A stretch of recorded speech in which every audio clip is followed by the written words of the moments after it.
I looked at my phone. The app said ride cancelled. I looked up. He was staring at me in the rearview mirror, and he hit the child lock. Here are 3 true rideshare horror stories. This first story is from a woman named Ashley. She's 26, lives in Chicago. This happened 4 months ago on a Friday night. I was out with friends in River North. Around midnight, I decided to head home. I was tired, had work the next morning. I opened the Uber app, requested a ride. The app said my driver was 3 minutes away. Gray Toyota Camry, license plate JKL 4892. The car pulled up, I checked the plate, it matched. I got in the back seat. "Hey, Ashley?" the driver said. "That's me," I confirmed. He nodded and started driving. We drove for maybe 5 minutes, normal route at first. Then I noticed we were going the wrong way. My apartment is north. We were heading west, toward the expressway. "Excuse me," I said. "I think you're going the wrong way." He didn't respond, just kept driving. "My apartment is the other direction," I said, louder this time. Still nothing, not even a glance in the mirror. I looked at my phone. The app showed we were still on the ride. The timer was running, but we were definitely going the wrong direction. "Hey," I said, "you need to turn around." The driver looked at me in the rearview mirror, made direct eye contact, and smiled. Not a friendly smile, a cold, calculated smile. Then he reached down to the driver's side door panel. I heard a click, the child lock. I tried my door handle immediately, pulled it hard. The handle moved, but the door wouldn't open. I was locked in. "Let me out," I said. My voice was shaking now. "Let me out of this car right now." He didn't respond, didn't even look at me, just kept driving. We merged onto the expressway, 60 miles per hour. I grabbed my phone, dialed 911, tried to keep my voice steady. "I'm in an Uber, and the driver won't let me out. He locked the doors. He's going the wrong way. I'm on I-90 West. I don't know where he's taking me." The dispatcher was calm, professional. She said officers were being dispatched to intercept the vehicle. Just stay on the line. The driver must have heard me say police, because suddenly he swerved across 3 lanes, horns blaring. He took an exit at the last second, fast, dangerous. We shot down the ramp, ran a red light, turned into a gas station. He slammed on the brakes, stopped the car near the pumps. Then he did something I didn't expect. He got out, didn't say a word, just opened his door and walked away, fast, into the darkness behind the gas station, left the car running, left me locked in the back seat. I climbed over the center console, got into the front seat, found the child lock button, pressed it. The locks clicked open. I got out, ran inside the convenience store. Bright lights, witnesses, safety. Police arrived 6 minutes later. They searched for the driver, never found him. They ran the plates. The car was stolen, reported stolen 3 days earlier. The Uber account was fake, created with stolen credentials. Ashley doesn't use rideshare apps anymore. She takes the train now, or calls friends. She said she can't get in cars with strangers, can't sit in back seats, can't stop thinking about that smile in the rearview mirror, that cold smile, like he'd done this before, like he knew exactly what he was doing. All right, story number 2. This one's from a guy named Jake. He's 24, college student in Austin. This happened last semester after a party. I was at a house party off campus, Saturday night. Around 1 a.m. I decided to head home. I'd had a few drinks, not drunk, just buzzed. I walked out to the curb, pulled out my phone, opened Lyft, requested a ride. The app said my driver was 2 minutes away, black Honda Civic, driver name David. A black Honda pulled up, right on time. I didn't check the plate. I was tired. I just got in. "You're David?" I asked. "Yep," the driver said. We started driving. The driver didn't say anything, which was fine. I wasn't in the mood to talk.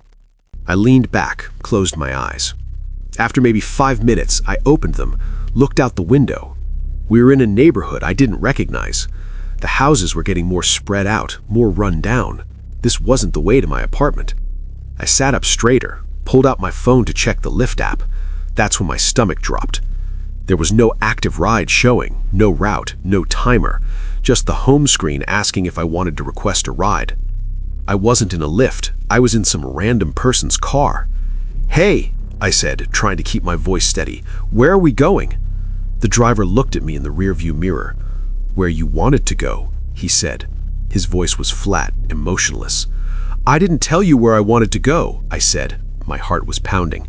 He smiled. I could see it in the mirror. "Sure you did. When you got in, you told me your address." That was a lie. I hadn't said anything except, "You're David?" "Stop the car," I said. "I need to get out right now."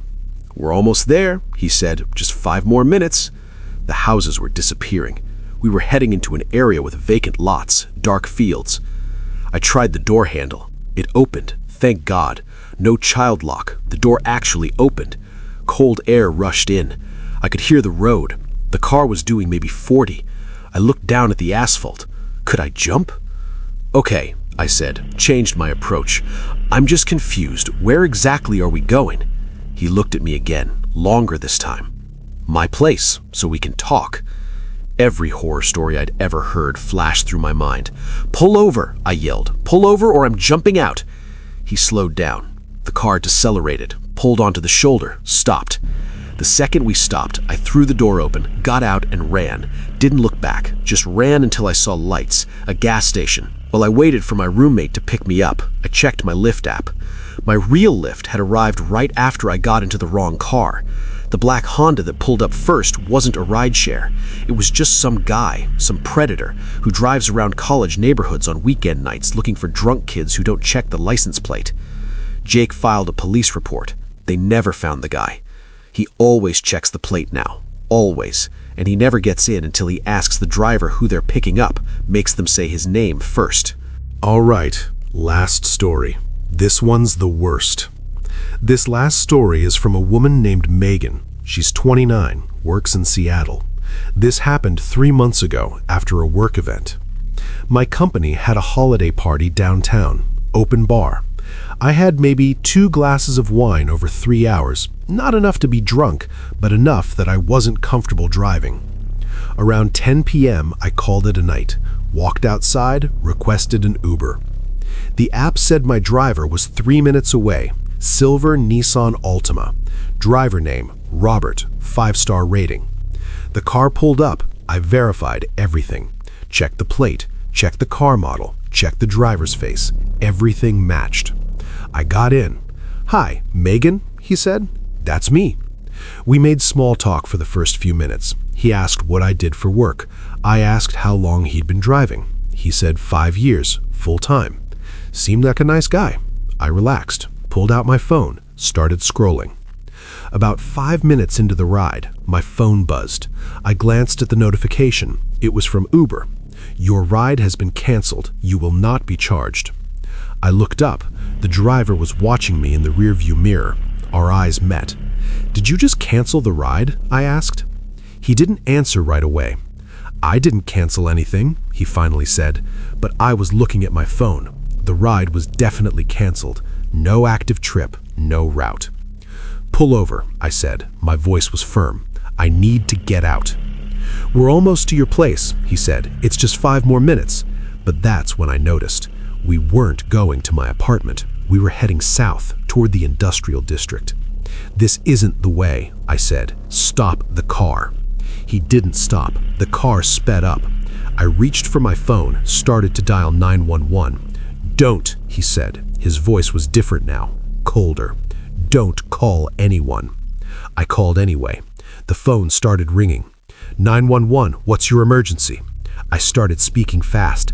"I'm in an Uber. The driver canceled, but he's still..." The driver slammed on the brakes, hard. I lurched forward. The phone flew from my hand. The car stopped on a dark side street. Warehouses, no people, just shadows. The driver turned around. "Get out," he said. He hit the unlock button. "Get out now." I didn't hesitate. Opened the door, got out. The second my feet hit the pavement, he drove off, fast, gone.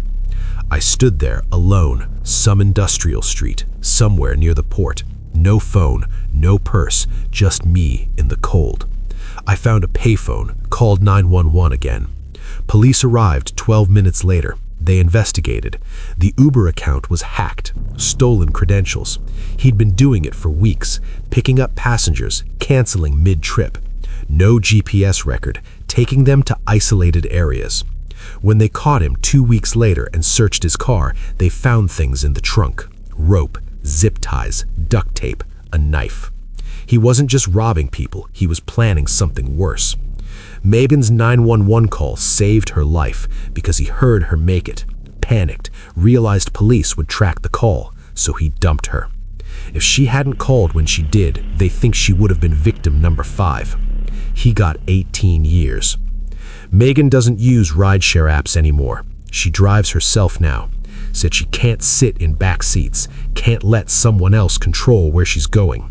Can't trust the apps, because even when you do everything right, someone can still hack the system. 3 true stories, 3 people who thought they were just getting a safe ride home. Always check the license plate, every single time. Always verify the driver's name before you give yours. Ask them who they're picking up, make them say your name first. And if the ride gets canceled while you're in the car, get out immediately. No exceptions. Those 30 seconds you spend verifying could save your life. If you're new here, welcome to SpookFeed. Hit that subscribe button. Stay safe out there. Check your plates. I'll see you in the next one.